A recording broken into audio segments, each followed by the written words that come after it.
evening.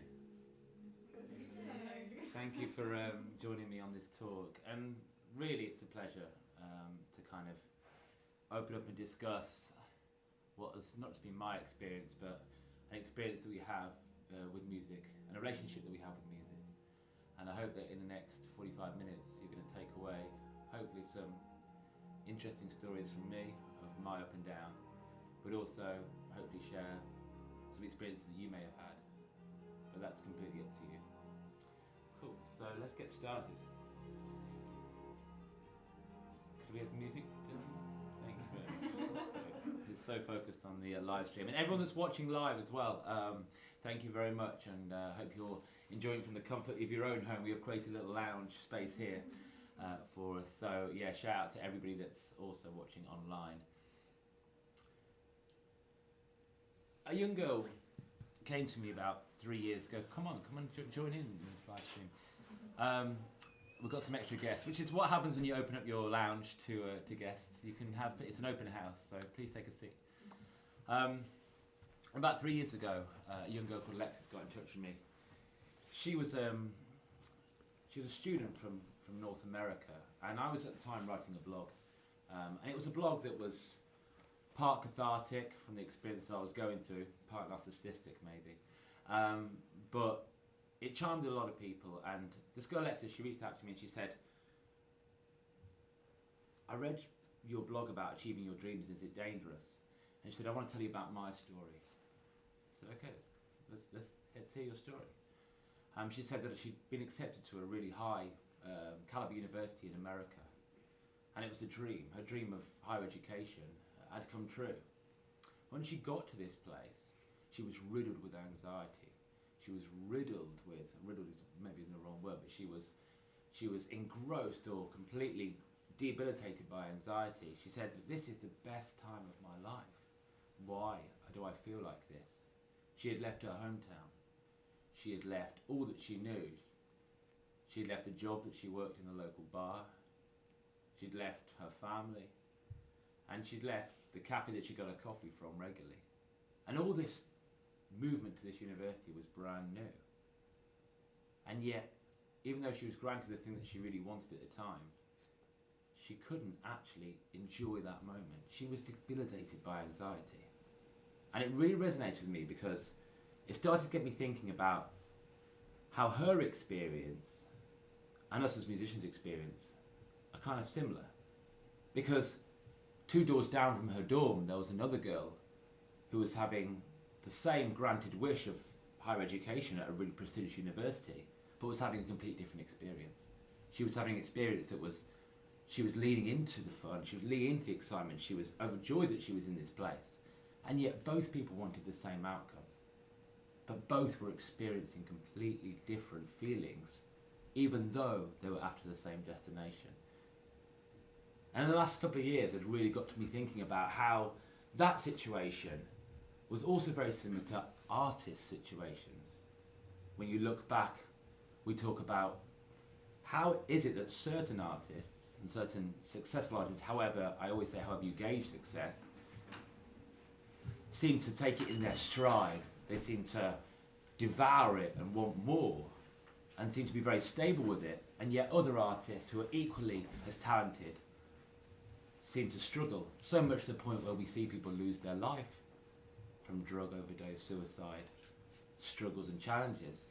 And a really good example, just picking, I could pick 1,000, but one is Stevie Wonder, a man who was born blind, who actually faced almost every single challenge you could throw up at you, being black, being blind, being in Detroit.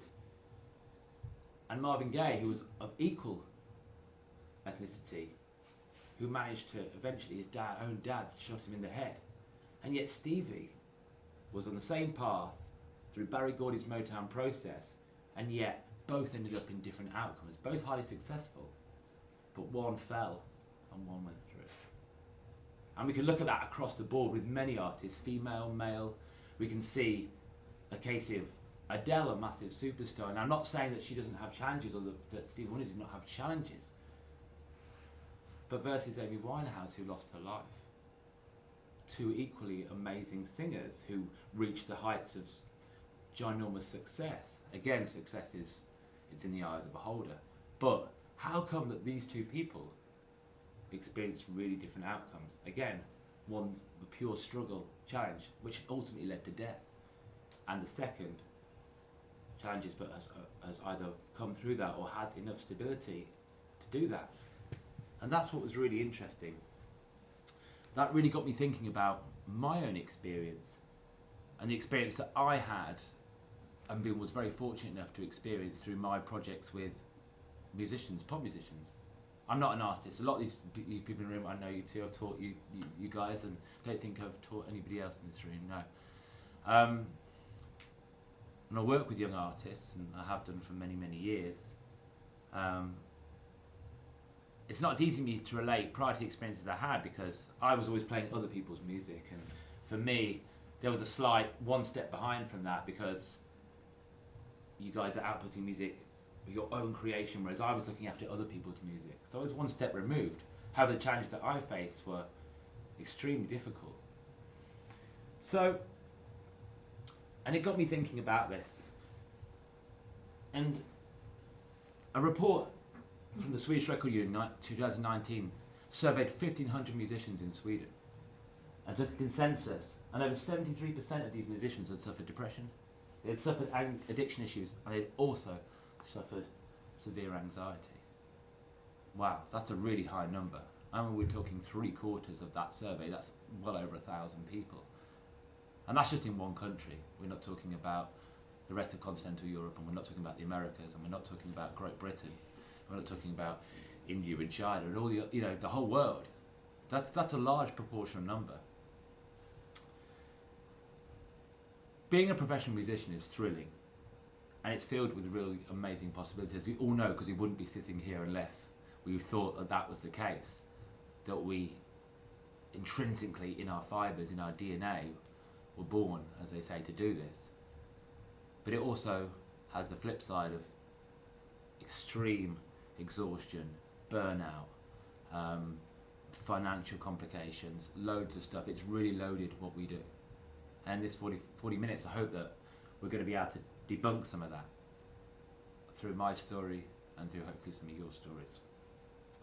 Another survey from King's College in London, which spent £30,000 researching musicians and artists. In their report, they said this: the things that they found about musicians, and particularly their mental health. You can have poor mental health without having mental illness. But the worse mental health you have, the higher risk you have of developing an illness in that is lasting. And Dr. Barnaby, who conducted the study, said, explains the distinction is key when considering how mental may affect a musician's career.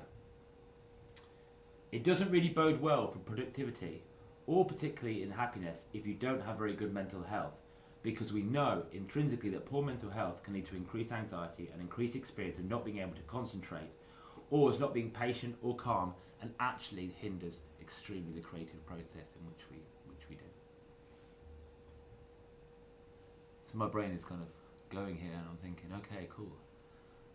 How is this possible? How is it in this sector specifically, and many other sectors experience the same thing, but why is it so proportionally higher here? Why?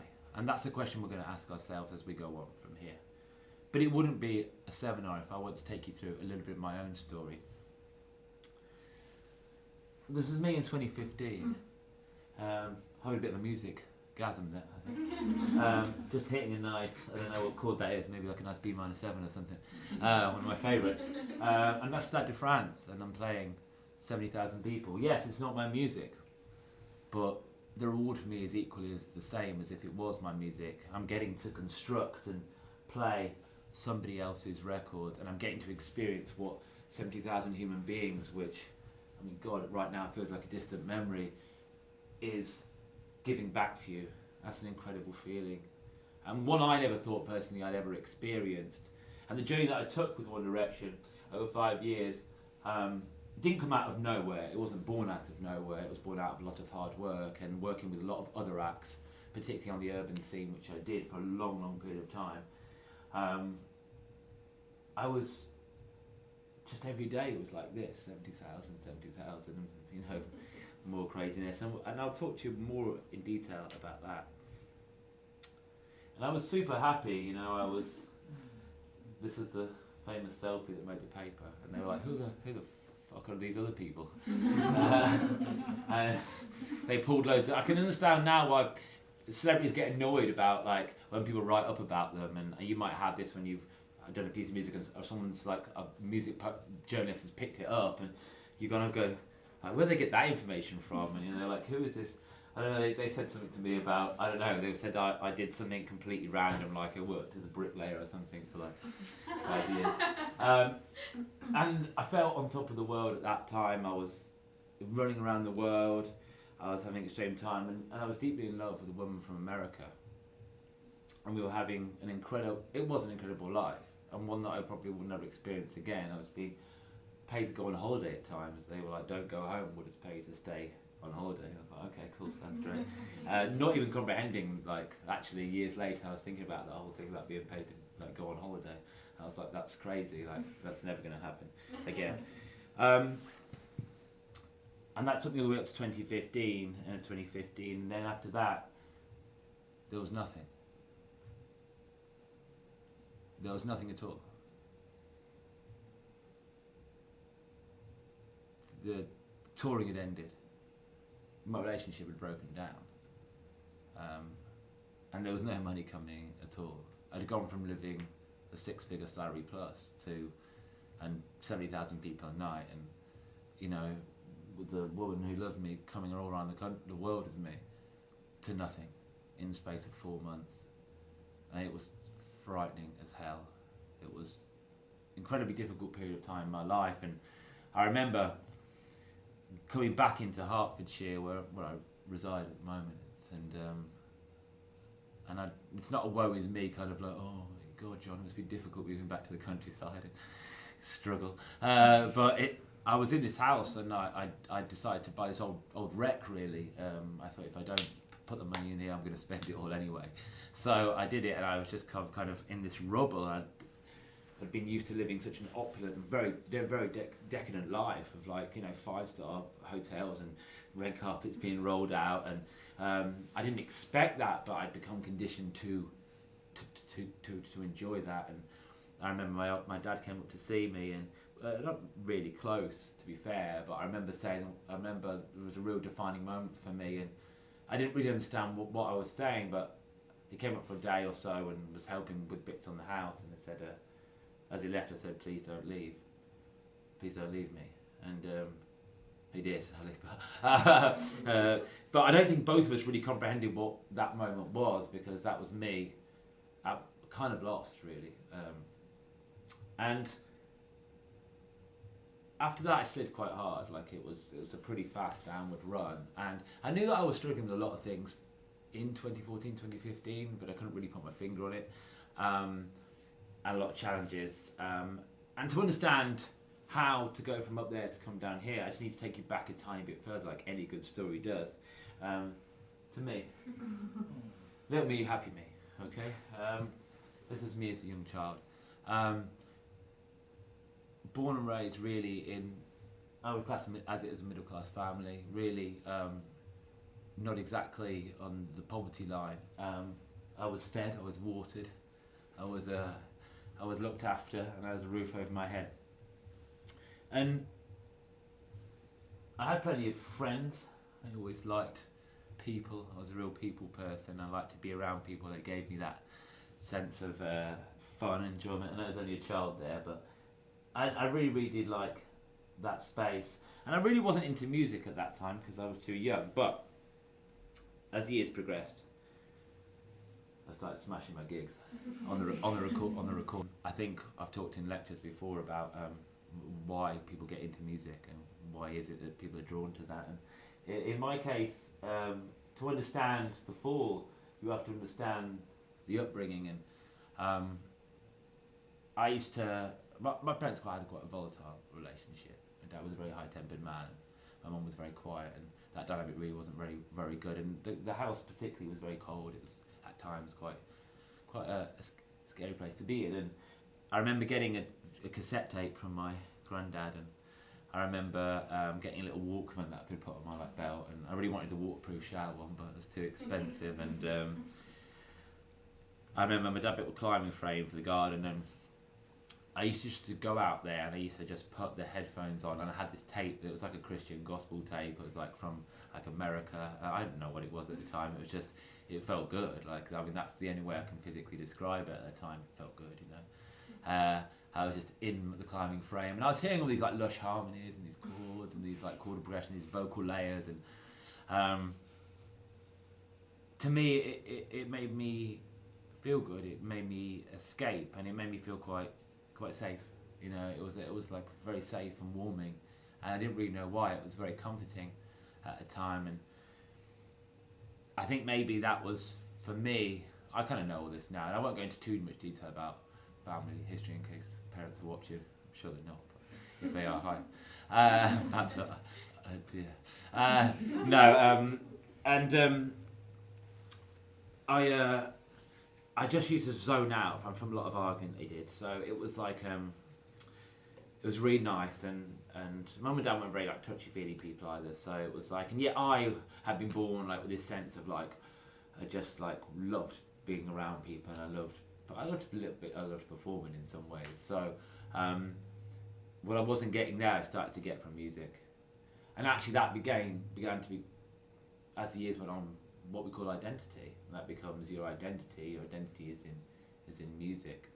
And I've had a conversation with a lot of people recently about, you know, we're just going to diverge really quickly, but a lot of people say about the pandemic and how they can't play music in the way that they want to anymore. And I've tried to talk to a lot of people about identity, and that music really is part of your identity, but not a whole of your identity. And people are really struggling with that sense of loss.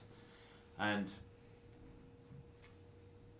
I invested so much of me into music through the years, not just from this little gig when I was like 9 years old, but on and on and on. I just gave everything because I just loved it, and I loved the way it made me feel, and I met people and like a tribe really that I like to be around, and that was really powerful. And touring was just very natural for me. It was like the place that I could go, and there was always somebody there, and you know, so my family life versus my touring and road life was like the family I almost never had. Like that was like what it felt like to me, that I could go and see these places with a bunch of people who thought like me, who felt like me, who think like me, you know, and that's really powerful. It's really powerful. That's why we're all here. You know, we want to meet like-minded people to collaborate, work with, and who basically get us. I think that's the most powerful thing, to actually get us. And as a child, I never felt like I was very understood. I spent my life, my early life anyway, and my teenage life actually, that's a really good point, copying and mimicking other people. And we all do that, I think, in a little bit of sense, but I really struggled with, and when you're young, you don't go looking at them and go, who am I? And maybe people do nowadays because everyone's grown up a lot quicker, but I was just like, oh, okay, that person's funny, I'll take that. That person's got cool hair, yeah, I'm going to do that. That person's got cool clothes, yeah, that sounds good, I'll do that. I know we all do that a bit, but at the core of ourselves, we eventually enmesh a personality, or we enmesh an identity, and sadly, I don't think that ever was the case for me, and I think that's what maybe really caused me to struggle. But it also caused me to drive a lot harder. When we talk about why you're sitting here in each university, it's always about the why. It's always about like why you're doing what you're doing. And for me, let's make sure I'm on the right track. Yeah, cool.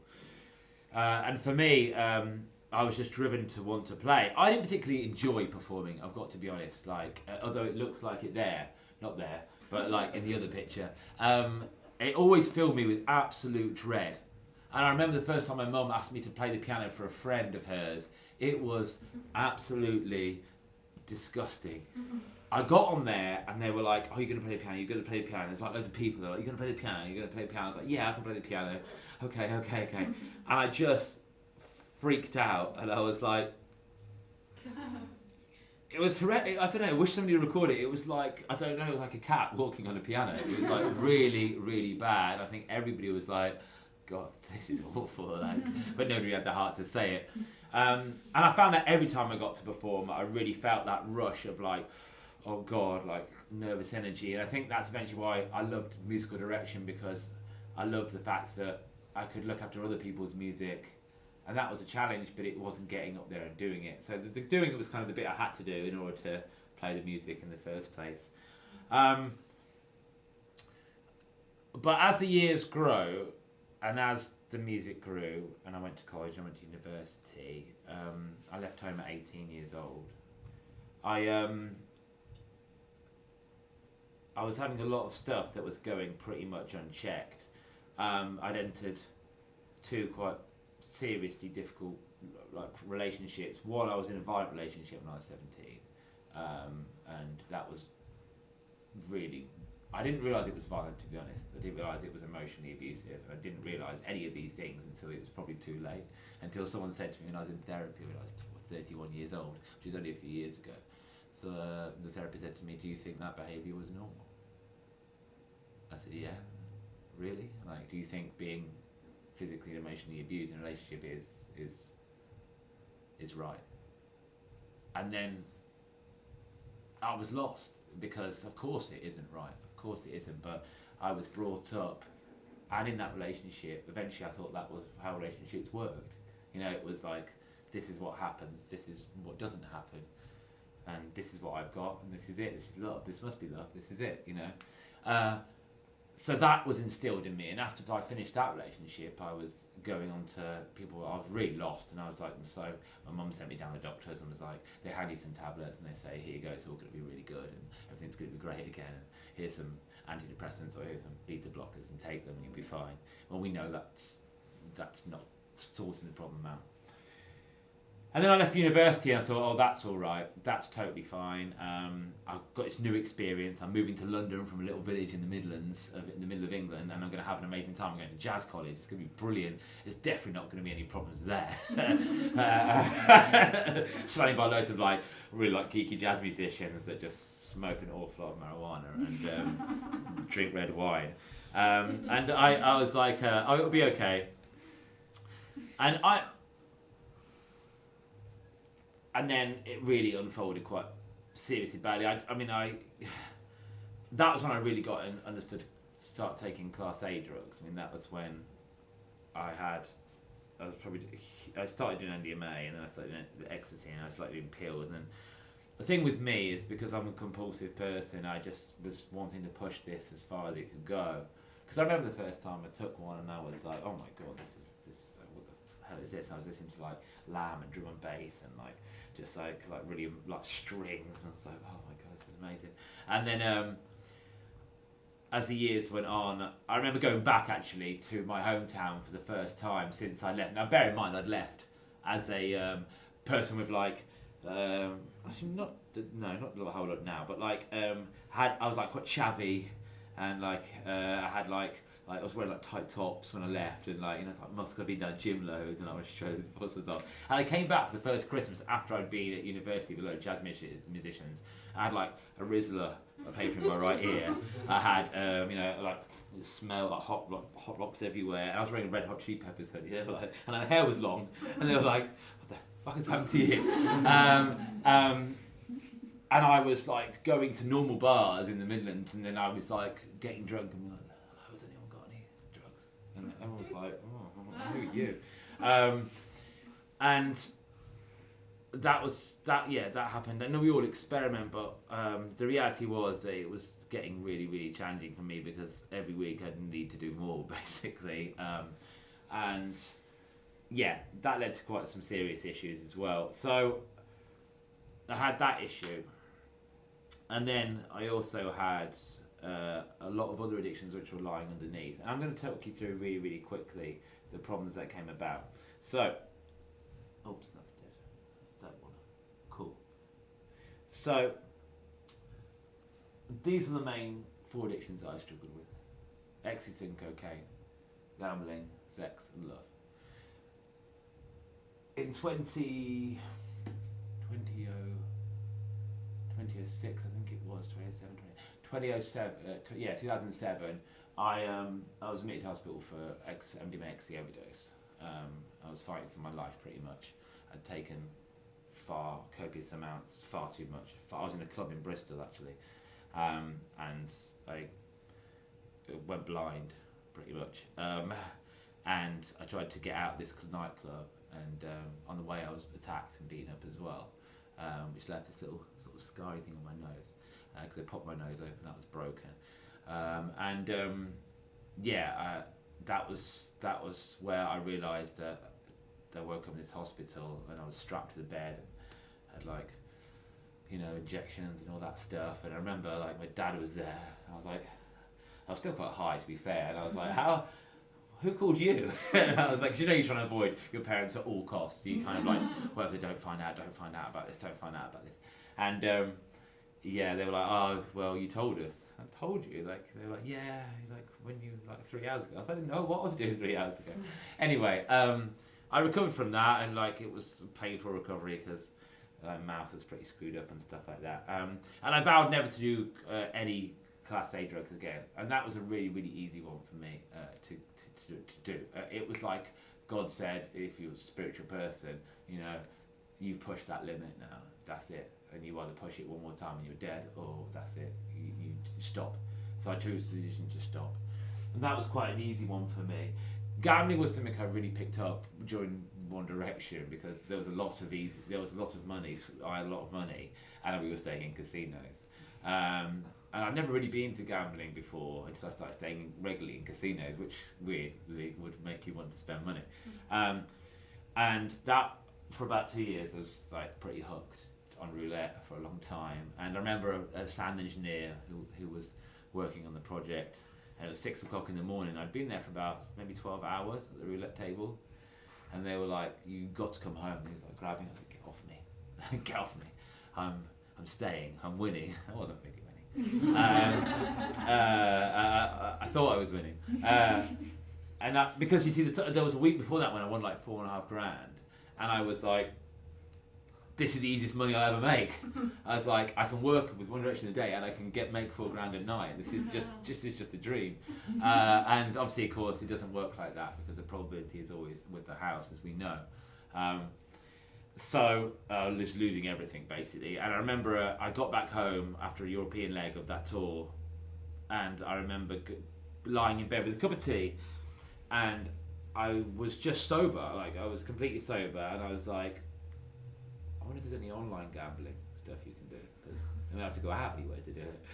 And I logged into this betting site, and obviously you have to put the money in. And this was a few years ago when, even though it's not strict, there was not warnings that you should bet responsibly and all that. And I fluttered away close to £1,000 in just under 4 minutes. And I was just in my bed, I was just in my bedroom in my flat in London, and I was like, fuck, what am I doing? And it was again, quite an awakening moment where I was like, I'm not drunk, I'm sober, I feel really depressed, and I've just lost £1,000, sorry. I was like, this has to stop.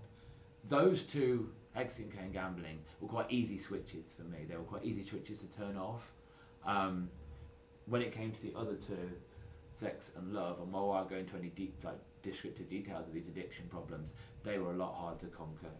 If you ever read the books by Russell Brand, if you ever get a chance to read Russell Brand's book, he describes sex addiction as the most difficult addiction to break, even above heroin, because it requires no physical transaction that you have to pay for, that you have to get. There aren't really any visible symptoms. If you look at alcoholics, they have disparate type of skin over a period of time. If you look at drug addicts, you have certain characteristics, maybe problems with the bones and the way they are, and a lot of flu and cold. But love and sex addiction are very different. They're very different beasts, because you can apply that feeling within inside. We all know what it's like to well, maybe we don't, but some of us may know what it's like to be in that throes of love in a relationship and know what that feels like. And that for me was euphoric, where I created these moments in relationships, and especially because I had a lot of long distance relationships where we'd meet up at the airport and then we'd say goodbye, and then and I was flooded with these really high emotions, and then I was flooded with really low emotions, and those challenges were really, looking back at it now, I was like, okay, cool, now it all kind of makes sense. I was addicted to the idea of someone loving me. That was the reason. And time after time, my relationships would never work out. They would never. And then when I was doing research for this talk in particular, I was going through old photos of old relationships and like, which one will I use? Which photo will I use? And I was getting all these evoked emotions of like grief almost, that I kind of like ruined a lot of these relationships because I had a lot of problems, like a lot of addiction issues that I was dealing with, and I was putting that on a lot of other people, and especially people that were close to me. And I look back and I'm like, okay, yeah, these all didn't work out, and these all didn't work out because really I was empty. I was emptied, and we go back in time to that child who had that Walkman, looking for that sense of safety. I was then trying to find it in lots of other places. And when the tour ended and when One Direction ended and when that relationship ended, I had nothing. And there's a great, I don't know if anyone's ever been through therapy, but there's a great saying that therapists use, it's about, they call it the stool, and it's I suppose it's not dissimilar to what I'm sitting on now. And they say there are 4 pillars to these stools, and that's you. Okay, you are the stool. And you can cope with 2 pillars on the stool, because you can have that side and you can have that side, but you can't cope with 3 missing. And these pillars are really, really simple. They are home, love, work, family. 4 simple pillars. Once you begin to take those away, say you haven't got anywhere to live. As long as you've got some good support, friends and family, I mean not just family, friends and family, you have love in your life, and your money's okay, you should be able to get by. When you take away your home and you take away your money, you're left with 2. Okay, so you've still got your friends and your family, and you potentially still have your career. Once you begin to take away your career, you're only really left with your friends and family. And those are just not enough. You need like multiple pillars to keep you sane. And when I finished that tour, I lost the relationship, I lost everything that I fought for, which was the idea of being on those stages. I lost the relationship, and I was all alone in that house, because the problem was with touring at that level is that I had neglected for years the relationships I had back home. Not that anyone was like, you're not coming back into my life now. It was very much a case of I'd been gone for so long that I just hadn't really thought about seeing people. I was busy around the world, and it was a really, really difficult, really, really challenging time. So addiction to me is about wanting to feel what is addiction to me is not wanting to feel what is meant to be felt. A lot of people say addiction is about controlling your environment. We can all maybe talk about something we may be addicted to. Coffee, sweets, Sugar's a really difficult one, by the way. I used to tank 3 bags of Haribo a day when I couldn't get my other fixes. So it would just pop up in different ways. We could be addicted to a person. We could be, and that could be. It doesn't have to be a partner. It could be a friendship. It could be. It could be. It could be someone that's offering you something, and you're just drawn to that person. And the reality is, the flip side of that coin of being addicted to something is that you're not feeling what you're supposed to be feeling. And it was only during my time in therapy, my time in rehab for sexual compulsion and love addiction, was where I really began to feel what it was like to not have those things. They always say, I think it was Ricky Gervais that said, if you lock an addict up in a room, throw away the key, put a straitjacket on, and open up the room in 2 weeks' time, they'll say thank you. And I thought that was, even though that was quite tongue-in-cheek and a bit silly, because we know that it takes more than that, the simplicity of it is beautiful. Essentially, starve the person of what they have to be addicted from. They'll hit the walls, they'll scream, they'll bite on a piece of wood, but eventually they'll come through and go, oh, it's me, here I am, this is me. And that is the last 4, and the reason I wanted to do this talk this year especially, and I asked ICMP if I could come and do this talk, was that I felt in this lockdown scenario that we've all faced, that I'd grown more than I could have possibly imagined, because it was like everybody else was leveled for a minute. I didn't have distractions with like work and stuff like that. I just had time. I had time, and it was like the first time ever in my life where I could really truly focus inward and go. Every day was the same. I lived alone. I didn't have anybody else in the house. I wasn't sharing with anybody. It's like my house. I was just living in it. I get up. I didn't have anything to do. It was like, this is it every day. I was like, what am I going to do? And I really felt that actually, after 4 years of therapy, which I don't have anymore, being in lockdown was one of the best experiences I ever had, because every night I looked after myself, and it was the first time that actually I'd been like, what do you want to do tonight? Like, what should we do? Like, and it was like, I didn't talk to myself out loud, like Wilson from Castaway, but like, it was like, it was very much like that, and it was just there was a real beautiful process, and I still have those really like fond memories. I know it's a horrible time for people, I know, of course it was a really stressful time, but it allowed me to really stress test my own stress without addiction. And I thought that was really, really good, because prior to that, I managed to break the back of sex and love addiction in about 2018, 2019, after 4 years of really incredible therapy with a woman in London who became almost like my second mum. Sadly, she passed away last year. It was really interesting because she knew everything about me, but I knew nothing about her. And she took those secrets to the grave, which I thought was incredible. And I grieved this woman who I know nothing about. Sign of an amazing therapist, really, someone who almost disappears, is anonymous, but has saved your life. And I think that's incredible. Yes, you pay money for it. Ultimately, you do pay for it. But after that, I felt, actually, this is where I need to go on my own and find out who I really was and plug those holes that I'd caused 20 odd years of addictive mentality. So, if we go forward, what am I doing? Sorry, wrong thing. So I'm going to ask you a simple question, and I want to ask you, with the time that we have remaining, why do we think that musicians struggle so much with their mental health?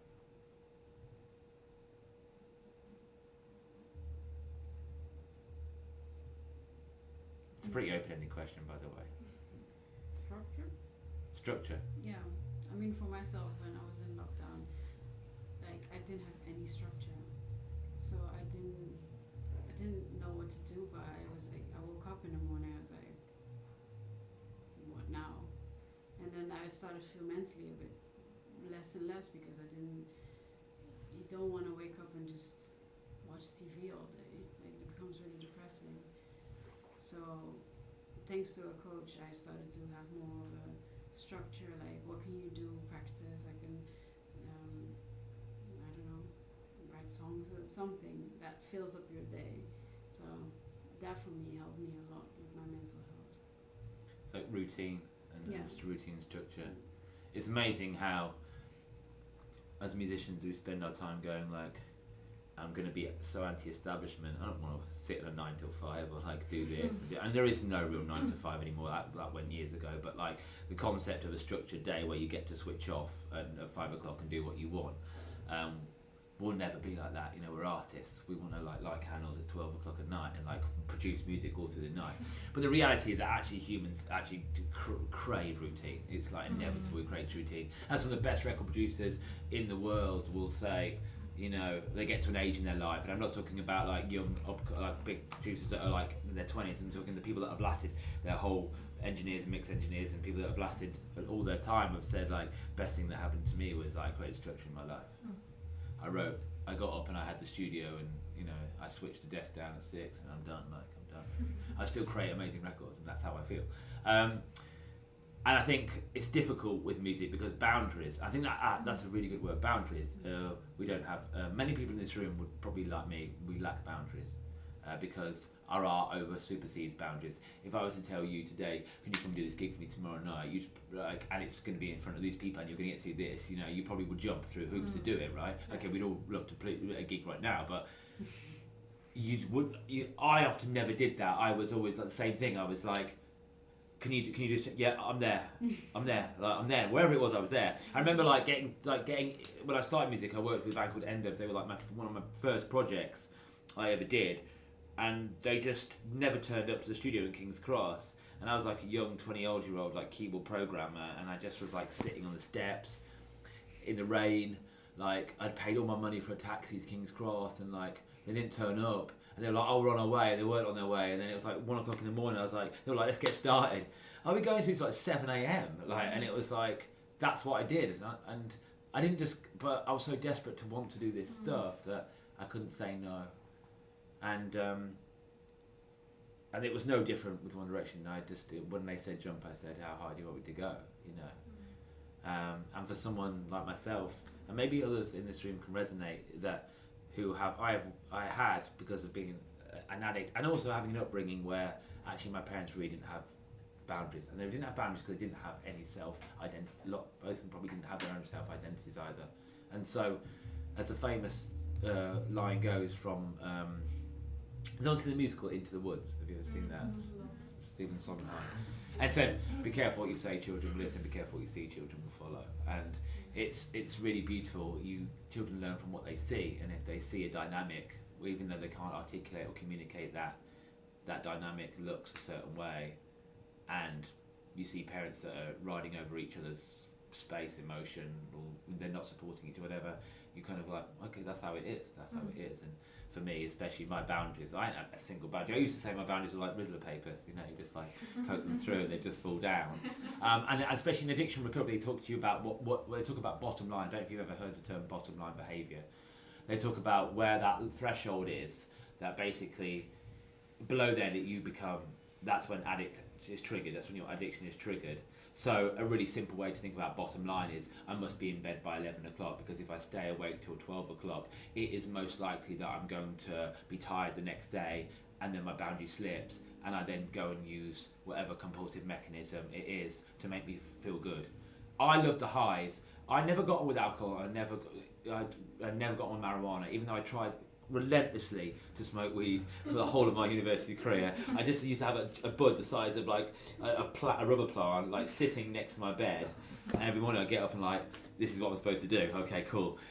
Just like a paranoia I was a schizophrenic at one point. Like I was like, who's talking about me? What are you saying? Like in a room. I never got on with anything that made me feel lower and mellow. Some people love that stuff. And I've worked with plenty of musicians that they're almost normal when they're on it. You know, it's like, it's crazy. But for me, it was right. I loved anything that would like ramp me up, like, and that includes Haribo as well. You know, if you smash a bag of Haribo, you feel pretty good for a good couple of hours, and I loved that. So bottom line behaviour is really, really important. I think that's something we can all even look at. Even if you're not an addict, you can say, okay, I know that I get into trouble when I hit this bottom line. And bottom lines are almost non-negotiable. They're called non-negotiable in addiction, in recovery. You say, this is non-negotiable. So I can't be seen, okay, an alcoholic is a really simple one. I cannot go to a bar. That's a non-negotiable bottom line behaviour. Even if your mate said, oh, but like, you can just have a Coke. It's like, trust me, I can't be around booze. And when I was back in casinos, after stopping, I refused to go and sit down at all. I just was like, no, you go, I'm done. Like I have to go back to my room. Like, you know. And I eventually got to a place where I had a better relationship with that thing, and I would basically take £30 out, because I did enjoy it. Of course I did. I'll stick to it. I would put the bank card in the safe in the hotel room, and I would take my $30, so £30. And I would go downstairs, and once that is gone, I wouldn't even say goodbye to anybody. I would just go like that. I would just go. Because the moment I said goodbye, I knew that I'd be into an interaction with someone that said, oh, come on, let's just, like, it's only another hour. Let's get a drink. You can play blackjack, it's well chilled out. You know, I was gone. And that was, to me, was a bottom line behaviour. Why do you think musicians also struggle? Empathy. Feeling too much. Yeah, so being highly empathic. Yeah, I think artists are generally highly empathic. Yeah, I think that's absolutely true. And when we are highly empathic, what happens to us? Do you think? Just take on everyone else's. Yeah. If that person's having a shit day, it's your fault, right? And I used to think that with like even lecturing as a lecturer, like, and I was co-lecturing with a guy called Jason, and obviously you two were in the class, and you'd be like, some classes you'd be like, oh, they're not really like getting it, and you're like, it must be us. And maybe sometimes it was, that's totally cool, but it would be like everyone that's sometimes walked through the door would be like, what have I done? What's the teacher done to like upset them? So yeah, I completely agree with you. We put everything, I mean, it's because we put everything into our art that we give nothing to ourselves. And actually had a phenomenal relationship after the girl that you saw, with a woman who was older, she had children, and she was like kind of trained to be like a counsellor and a therapist herself, and she gave me a really good point that she said, you have to find somewhere internally someone that nobody can ever touch. That it's called a reserve. She's like, I call it a reserve. I said, what do you mean? I said, she's like, well, when you feel your energy drained, you know you've got like a quarter of your battery left. but that's not touched by anybody. Like, in there is a place where you pull back into, you can pull back, and you're not giving out anymore no matter what happens. You're like, I used to find that because, especially in lectures, delivering lectures, I'd be like, all this, it'd be all go, like, you know, and like, it's like 6 o'clock at night, I'd like sit in the car and be like, oh my God, like, I was like, I have to develop a strategy where I can actually save a bit back. And there's another lovely little word called The Secret Garden. Has everyone seen that film? Has anyone ever watched that film, Secret Garden? Yeah, it's like a little secret garden. It's like quite an old film, but these two children discovered like a secret garden. And the secret garden is something we can all have. And like someone else told me this idea of like this place that you store things that never need to be shared with anybody. No matter, even if you're like in love with the closest person who knows you inside out, there's a space in all of us where those things they're for you. They're only for you. There are things that you have experienced in your day, in your life, that don't need to be shared. We are in a world of sharing now. You know, that's the reality. But this is a place when it's your little garden where you can have those moments, those dark thoughts, those good thoughts, those fantasy thoughts, but only you have them, and you don't need to share them. And I think that's a really beautiful thing. So, two really important things. But empathy is a really good one. Yeah. What else? Do we have any more? I'm thinking the way that when you were talking about how kids see something and then they become that in a sense, and when you are a teenager and you're so perceptible to what's going on around you, especially if you're into creativity and things like that, and you see all of these idols out there that are struggling, and you try to make sense of it, and you try to you start to think that that's the way that it's supposed to be, that you're supposed to be this struggling artist, you're supposed to have a mental illness or an addiction, and then you kind of start to become that, and then as you grow older, it's still with you in a way. You can't really get away from it, because that's what you were supposed to be, and that's how society depicts it as, in a way. So yeah, I think that's a really good one. So it's that like you almost become what you think you should become, and that is not a stereotype, but a perception of that most artists are just, you know, it's like that film. Have you ever watched the film The Pianist? And it's like Rachmaninoff, about like playing Rachmaninoff. Is it that one? No, is it called Piano? There's one about playing Rachmaninoff's Number 9. Has anyone seen that film? That film in particular, I don't know. Yeah, anyway, it's basically the most complicated pieces you can ever play on piano.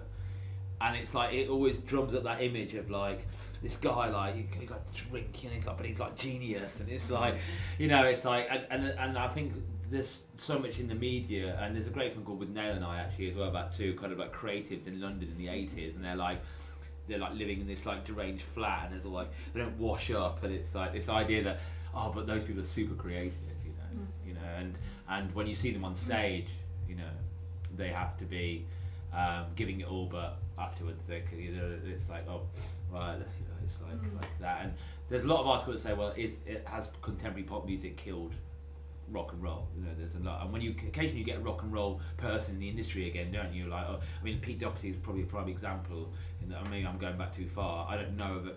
Maybe my modern music genre is probably not as good as it used to be, but who is rock and roll now? I don't know if there are that many, but maybe the new rock and roll is very different, and the new rock and roll looks different and feels different.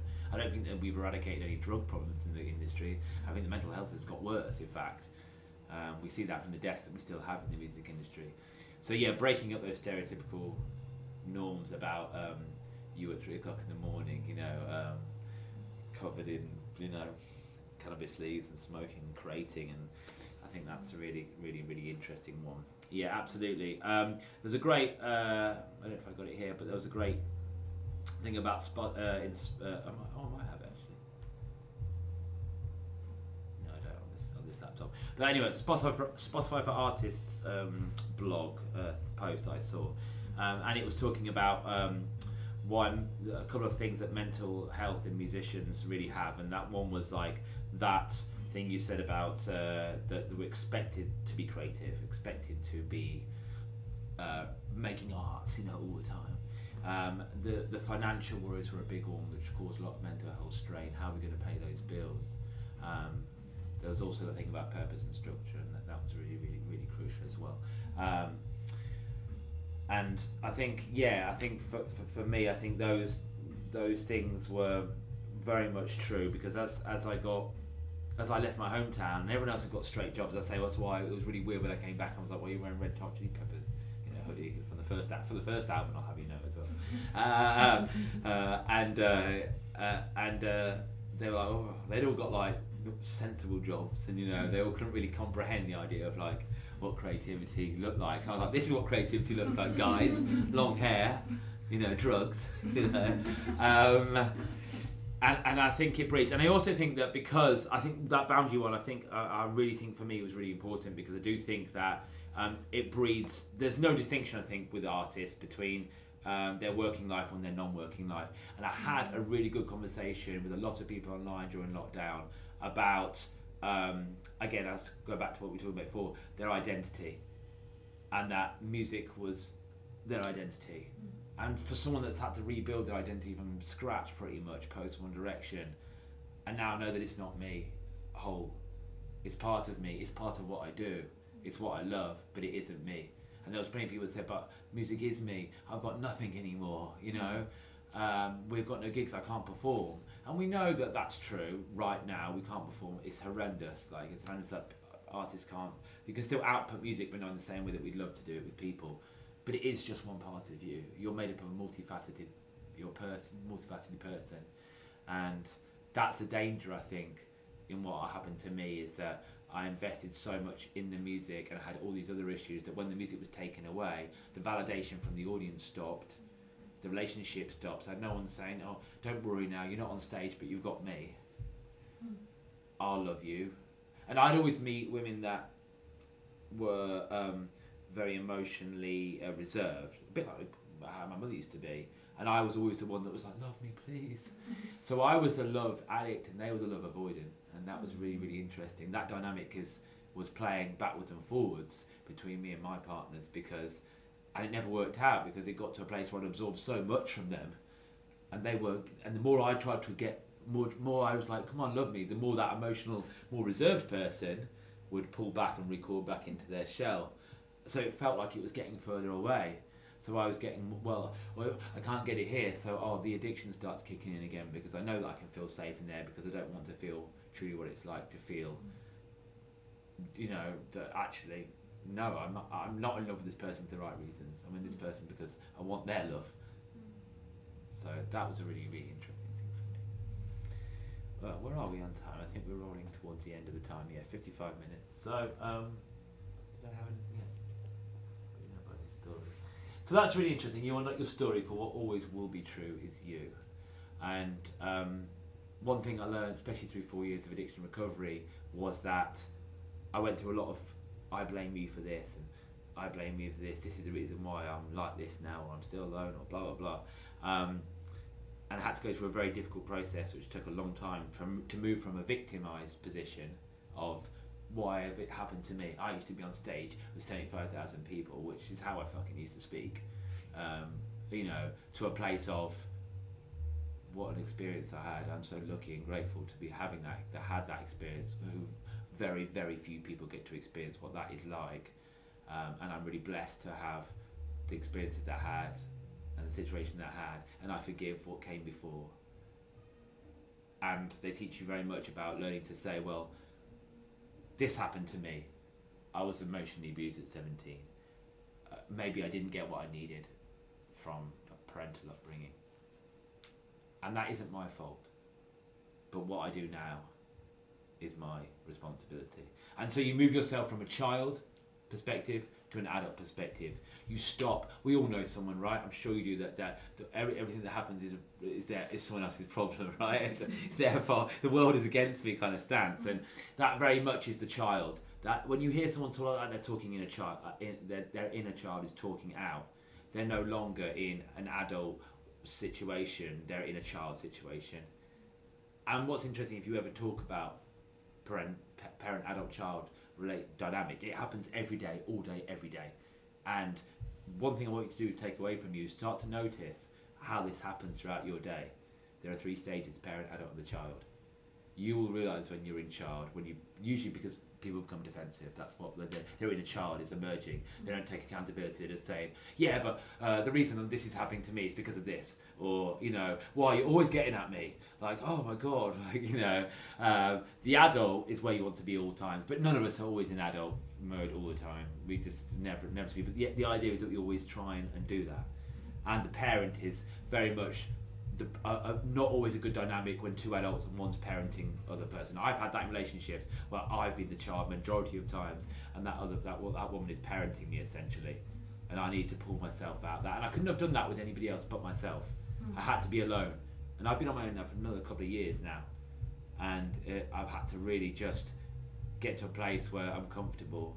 This is okay. I would like something from somebody else. I need stuff from other people, but I'm also very comfortable in my own skin, and that's been a really eye-opener for me. So have a look when you're out and about in your daily life, when people kick into child mode and people kick into adult mode, and try and always stay in that adult mode. Child is very much the victimised, defensive stance. The adult is the rational one, which is a bit like, I understand what you're feeling, or, you know what, I shouldn't have left my stuff everywhere, or, you know what, I am late. There is no excuse. It won't happen again. Like, this has happened. You know it's busy. You know it's crazy, but I'll endeavour to get here early. Whereas the child would always say, "Yeah, but it's not my fault. The bus was late, or this was late, or this was late." You know, and that's a really simplistic example, but you'll find it playing out in your relationships all the time. Friends, family, love. Like, you'll find that transaction happening, because there's always that dynamic at some point. And just take that away with you. And also just know that secret garden. Think about that place where you don't have to be empathetic all the time, you know, because majority of times it's I don't not. think you choose to be empathetic though. I think it's like, it's not feeling bad that it's taking on other people's energy. So like, if someone's in a bad mood, you then get that. It's not, you can't, I don't know how you can stop that. Well, you can stop that, because you can be aware that it's happening to you. So do you just remove yourself from that? And you just begin to remove. But it takes practice. Yeah. It's like any addictive behaviour. I didn't go through 4 addiction recoveries, and I still would class myself as an addict, because at any point these things can happen again. I'm telling you, they've happened. Even in lockdown, when it was all getting crazy, I slipped quite a few times on my own. I was like, I'm lost again. And once I start sliding, I could be in a binge cycle in a certain compulsiveness for potentially a week, and I wouldn't know it, you know, until I come out the other side, and then I can watch the nicest little TV show. I'll just be in tears, and it's like, oh my god, all that energy that's just been given away, I need to put back inside me. It's practice. It really is a learned behaviour. When you get to that empathy, when you feel like, hold on a second, I'm absorbing this emotion. No, just notice it. That's all you have to do. Okay, I'm absorbing that emotion. It's boundaries as well. At the end of the day. Yeah. You said something in class one time that I always remembered as well, where you said, you know, I think one big part of being a musician as well, for example, when you're playing a gig, you get this high, you know, it's like the music consumes you and it's so personal what you do. Then you should be, after a gig, like, what do you do? Because you're at a high, you know, and you talk to people, and you take on other people's energy, you take on everyone's hype and admiration or whatever it may be. And then what do you do afterwards, you know? And I think that's, for a lot of the time, like, I think that's why a lot of musicians also maybe have that temptation to drink or to do drugs, because you're like, I don't want to get down from that high, or you. No. And I get that when I work with other people, like you leave the room, or after class you leave the room and you're so energized, or you're so like hyped, like you're hyped, you know, and you're like, what do I do afterwards? What do you do? Yeah, go and get more hype. Exactly. And I remember you saying in class, you were like, you should be doing the opposite of what you want to do in that moment, because it's so hard to just go home and say, okay, I'm going to take a bath, I'm just going to relax, you know, because you want to do the opposite. You're like, no, I feel on top of the world. Like, that's something I think that a lot of people can relate to. I think that's also like has a lot to do with why we do this in the first place, because it makes us feel like that, but it's very dangerous in the sense that it's a slippery slope. If you go into that high too much, it's just you can never really find peace. It's not peaceful at that place, but it is at the end of the day very much human. Yeah, it is. It's absolutely human, and again, that's a really brilliant way, because you know history will forever keep telling us, oh, that person died because you know they did years of gigging, and then they just ended up one too many heroin shots and they were gone. You know. exactly that. How do you come down from that? Because you can't, like, even in a classroom, you're not going to have a bath, can you? I mean, it's like, and each individual is going to be different. Every one of you in this room is going to need a different coping mechanism. I had to find my coping mechanism, which took a long time. But now I can really feel when I'm like beginning, like now we're coming towards the end of this talk, like I'm beginning to try and almost pull back now, rather than get into the car and be like, well, I don't know if it was a good talk or not, the judge is here, but like, you're going, whoa, yeah, all right, that burst up, right, what do we do now, John? Yeah, let's drive at 90 miles an hour on the M25. Yeah, I think finding that mechanism that makes you bring down, I would, after a lecture, for me it was always, or anything that was high recently would just be like, I would just have to step outside. I don't need anyone to talk to me for like literally 5 minutes, you know. And that's really hard in the gig environment where you go backstage and everyone's in the corridor, you know, like the PR team are there, or it's just your bandmates. It can be even on that level. And it's like, yes. Like, what are we doing now to keep this feeling going? And I think if you're stable enough and you've got enough solid identity core, you can ride that and be like, this is my limit, I'm going to have a beer, I'm going to have this, and this is cool. People that maybe have less and less boundaries, or get so addicted to that high like I did, because actually I didn't really have a very stable sense of upbringing. I loved that mess up there. I just wanted more of it. Yeah, exactly right. Is there an easy way out? No, I don't think there is. I think it's just about learning what is right for you. You know, and if you get, I think as long as you acknowledge that, actually that's a really good thing. So I was just trying to think about, we talk about red lines, we talk about boundary lines and bottom lines, and we also talk about, in therapy, about red flags and red lines. And I don't know if you've ever come across this before. So a red flag, we know, everyone knows that phrase, red flag. Oh my God, that's a red flag. That's a warning. And a red flag is a notice of how your body feels or how your mind feels when something goes against your moral, your who you are. And you go, it's like when someone says something and you're like, oh, like, okay, like that's like, oh, that person said something, actually it's really not, you know, I mean, the extreme case is someone who becomes racist or xenophobic or, you know, homophobic or whatever it may be. And you're like, oh, I know we should be like that, but that person might have friends that are all like that. And they've entered your world, and you're like, oh, I don't like that. That's my red flag. And I have a choice then to move through that red flag and say, actually, I'm going to spend more time with this person, and maybe get to learn their side of you, or that's so jarring against what I personally feel, or they're drawing me in. My red line starts here, and I turn my red flag into a red line. You know, because the red flags, you can always walk over a red flag. It's a bit like gigging, and you want to keep that high going, and everyone's like, here's a bag of drugs or whatever, and it's like, okay, my red flag is saying I shouldn't my red flag is saying this is a warning, I'm going to feel like crap tomorrow, but tonight I'm going to push over my red flag and say, I've got tomorrow off, I know that this doesn't affect my mental health. For me, someone like me, that would be a complete red bottom line. I'd be like, thank you, but I've got to go, you know. But you might not be like that, you know, and everyone has their own red lines and has their own red flags.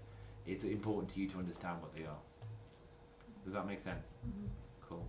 So we'll wrap up here, I think, because I think we're running out of time. So listen, thanks for coming, and I hope that you got some insight into kind of that world a little bit, and like you say, we've got to stay safe, we've got to take care of each other, and we've got to learn, always take time to learn more about yourself. And one really powerful thing actually is, if maybe in London you don't have cars, but it's about can you sit on your own with nothing? And I don't mean in a meditative state, I just mean you could just be there. How long can you sit? That's a really powerful thing that happened to me, that I would always need noise. Wherever I went, I would need noise. And then in my my 12-step program course that I did for a long time, someone said, when you go home tonight, turn that radio off in the car, and just want you to drive home in the quiet. And I did, and there was so many floods of emotion started coming up, and find that place to sit and be still and just with no distraction, that can be really powerful to process emotions or to rise up things that you're struggling with.